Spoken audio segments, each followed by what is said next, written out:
My brothers taught me something very important. I want to demonstrate something.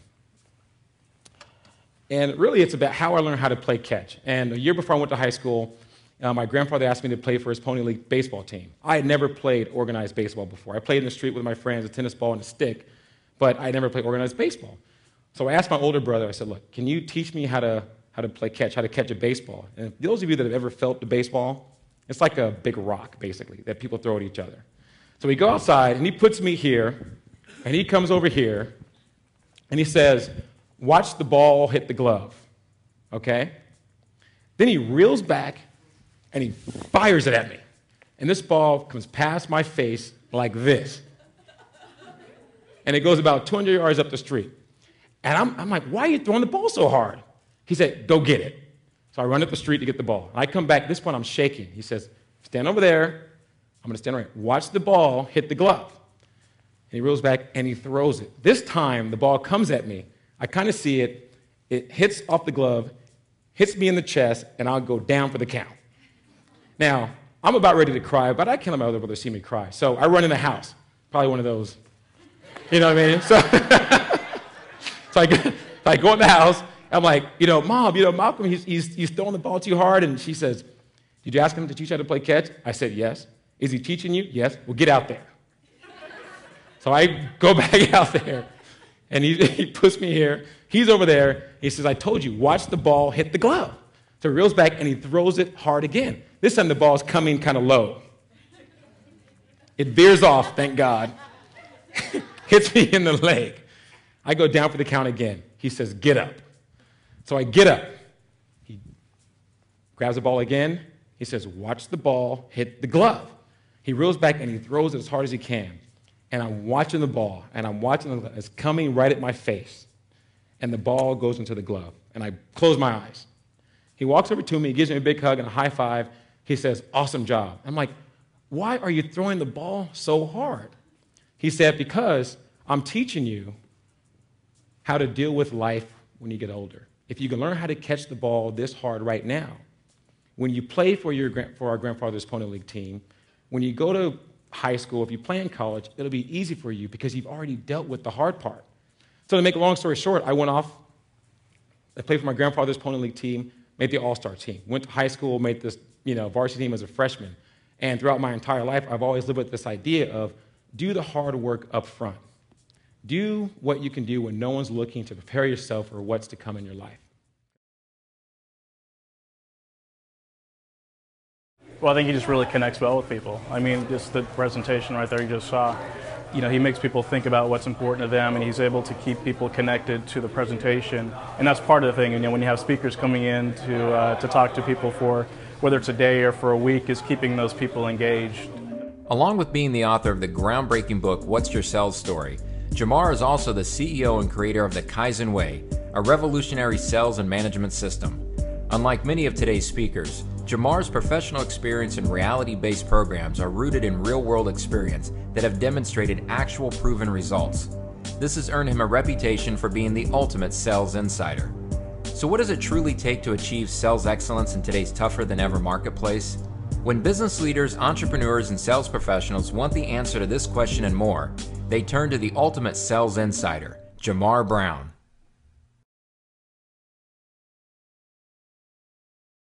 I tell the truth.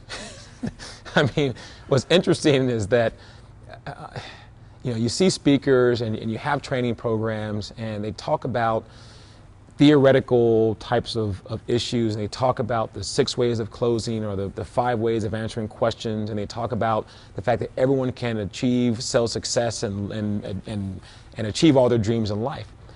But what they fail to mention is the individuals in the room and what they have to go through and what they have to change about themselves to actually get there. For me, it's reality.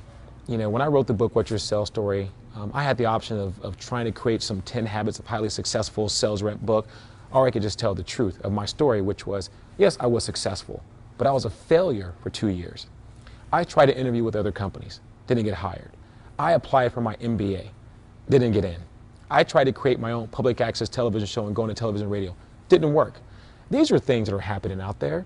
people have families and children and bills they're trying to pay, and people need to understand how to be successful in that environment.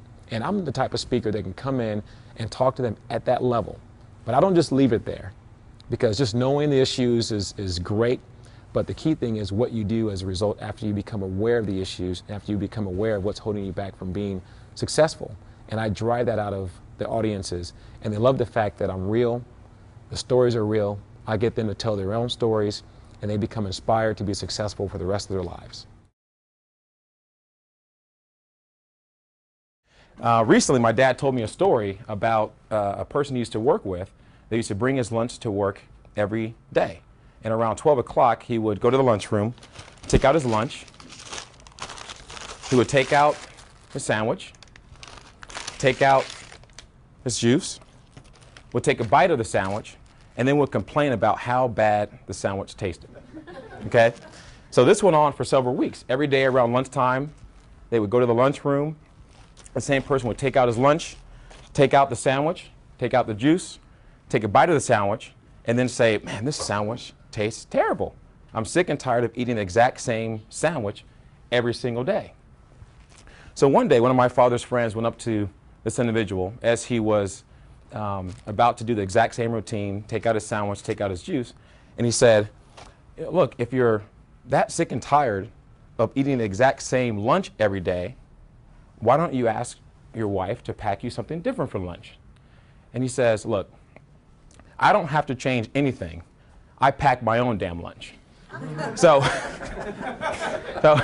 I tell that story because as we get older, we have the ability to change what's in our lunch. And really my talk really builds off of what Dave and Mike just discussed in terms of the need for change and how to look at things differently. And that's going to be kind of the backdrop of my talk today. So the question is, what's in your lunch bag? What do you take to work every single day? What are the thoughts and what are the behaviors? Who's happy with your current results? Nobody was in the top 20%. They weren't happy. Our team was second to last. If you're happy with that, then this is not the right team for you. But if you're not happy with that and you want to change, if you want to get to where you're trying to get to and be successful, it requires a change in either your current thoughts or your current behaviors, because that's leading to your current results. If you want to change your results, it requires a change in your thoughts or a change in your behaviors. And over the next year, we went from second to last to number 2 in the country. But remember, our idea of excellence was number 1. And I wanted everybody on the team to get in the top 20% to win a trip to Cabo San Lucas. And to help them achieve their personal goals of buying a home, preparing for a family. So the year after that, we finished number 1 in the country. And all but one person on my team made it to Cabo San Lucas, made the leadership trip. So that's really the power of thinking about your current thoughts and your current behaviors and how they lead to your current results. If you're looking to improve the performance of your sales organization and you're looking for something different, you're not looking for the top 10 checklist, JaMarr can offer your audience, your sales representatives, an opportunity to truly be reflective of the work that they've done, to look at their strengths and weaknesses, to leverage those strengths and move forward in a very unique manner. So if you're looking for something different, something what I would consider non-traditional, I think JaMarr and the philosophies that he puts forward in his book would be very appropriate. It is a real privilege, and I'm real pleased to announce our Red Blue Area Manager of the Year, JaMarr Brown. When you hire JaMarr Brown as a speaker, you're getting one of the rare individuals who can legitimately prove the techniques and processes he teaches actually work in the real world. Prior to forming the Kaizen Way, JaMarr enjoyed more than 15 years of senior-level sales, marketing, and management experience in both the pharmaceutical and medical device industries. During his award-winning career, JaMarr not only introduced a new form of selling to the pharmaceutical industry, but he revolutionized how managers and salespeople can achieve perennial success through a new philosophy called the Kaizen Way. The strategies and concepts covered in JaMarr's popular training and keynote programs have been responsible for delivering tens of millions of dollars in sales. The results from his accomplishments are unparalleled and include the prestigious Salesperson of the Year Award 1998, the prestigious Area Manager of the Year Award 2005, developed a new selling system for a 300-person sales force, oversaw marketing for one of the most successful product launches in the pharmaceutical industry, transformed a last-place sales team into the #1 sales team in the nation, and became one of the youngest ever to be named Regional Sales Director.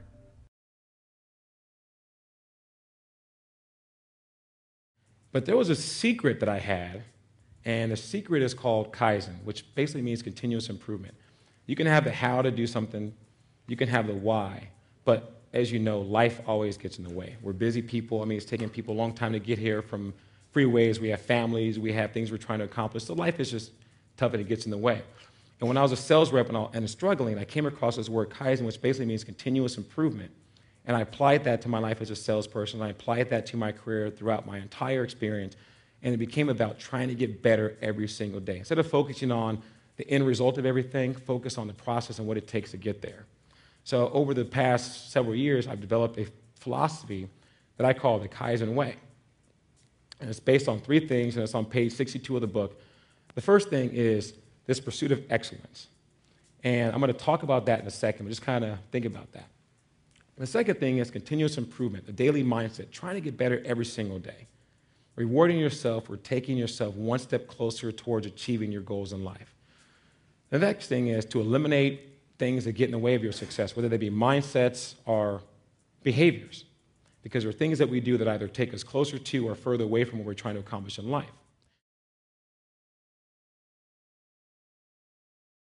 JaMarr has the ability to talk not just about theory, but about real world. He talks about his own story, but he does it in a way that allows other people to put themselves in the story. So I think the ability for him to tell a story that's real world is different than a lot of books that talk about theory when it comes to sales success. Now, who remembers the old Roadrunner versus Wile E. Coyote cartoon? Remember that? What would happen every episode? Like Coyote would chase a Roadrunner, right? And what would happen? He would get blown up, thrown over a bridge. He would never catch the Roadrunner. But there was one episode, I don't know who remembers this, where the Coyote actually caught the Roadrunner. Who remembers that episode? Anybody? Here's a question. When he caught the Roadrunner, what did he say? He said, "Now that I have you, what am I going to do?" He didn't know what to do with the Roadrunner because he forgot why he was chasing the Roadrunner. So oftentimes when we have goals, and the definition of a goal is the end point. It's the terminal point of a race. It's finite. It's when things end. But as we all know, when we achieve what we're trying to achieve, that's not when things end. That's when things begin. And so this idea of goals versus excellence is on page 5, and that is looking at what you're trying to achieve is in terms of being an idea of excellence, which is a virtue or a value. It's what you were trying to become leading up to what you were trying to achieve. Definitely, as a salesperson myself, I could really relate to what he's talking about, and continuously improving yourself by far is the most important thing, especially in sales, because there's so much competition. The economy, business, everything's constantly changing. So you need to be flexible. You need to continuously learn. So what separates JaMarr Brown from other speakers that you may be considering? First of all, let me say that all speakers, no matter who they are, have lessons that we can learn from. I mean, whenever I go to a program, whenever I've hired a speaker, whenever I sit in the audience, I've always taken something away from it. But the challenge is when you look at the impact the speaker has over the course of weeks and months, it tends to wane. You know, people are motivated at first. You know, you hear a speaker and they're energetic and they may have music playing and they say some good things and you're pumped up. But how long does that last after the program? And that's really been my frustration with speakers. And so when I design my speaking programs and my company's programs, it's not just based on trying to motivate people the day of the event. I want to inspire them because there's a difference between motivation and inspiration. Motivation comes and goes. Inspiration is something that is inside you that drives you every single day. And I drive that, and I get people to understand what that is about themselves. So weeks, months, years later, they're still talking about this JaMarr Brown speaker that they had, at event X or event Y. So I really think it should be a very easy choice for you to make to bring in someone that, number one, can relate to your audience. I've been in the sales and marketing arena for the past 15 years. I've been the bottom rep, I've been the top rep. I've been the bottom manager, I've been the top manager. So I can relate to anyone in the audience. Secondly, through my approach of reality-based selling and what's your sales story, I get people to understand that what's inside them that is going to drive them and motivate them to achieve levels of success and results that they could never have imagined. Instead of relying on worn-out, cliched analogies or out-of-date sales lessons, JaMarr brings a brand of realism to the topic of sales and management rarely seen from today's professional speakers. A nationally recognized expert on sales and management strategies, audiences across North America have found JaMarr's reality-based presentations riveting, inspirational, and his strategies easy to apply to their career. As a result, JaMarr Brown is a highly sought-after keynote speaker, trainer, and sales and management consultant. He is routinely brought in by major universities, business associations, and corporations to speak on topics that include using the Kaizen way to create and sustain a culture of sales excellence, how to identify your sales story and leverage it to boost your career and income, unlocking your customers' codes of the how and why they buy, how to achieve perennial success through the pursuit of excellence, and how salespeople can thrive in a tough economy by changing their thoughts and behaviors. Enhance your next sales meeting, conference, or convention with an engaging speaker who will not only make you look good, but will deliver long-term value to your audience. Let's face it, to you it's more than just another event, so hire more than just another speaker. For more information on having JaMarr Brown speak at your next event, please contact the Speaker Bureau who provided you this video.